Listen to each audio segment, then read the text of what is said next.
In this video, I'm going to show you how to enable dynamic input in AutoCAD to make drawing and editing much faster and more interactive. Dynamic input allows command prompts, dimensions, and coordinate values to appear directly near your cursor instead of relying only on the command line. To enable it, look at the status bar located at the bottom of the AutoCAD window and find the dynamic input button.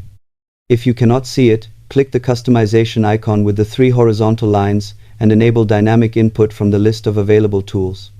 Once visible, simply click the dynamic input button to turn the feature on or off instantly.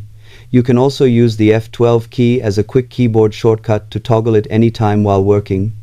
After enabling it, try using commands like line or move, and you'll notice measurements and prompts appearing beside the cursor for easier input and better workflow control. This feature is especially useful for precise drafting because it keeps your focus directly inside the drawing area. Thanks for watching and happy drafting with AutoCAD.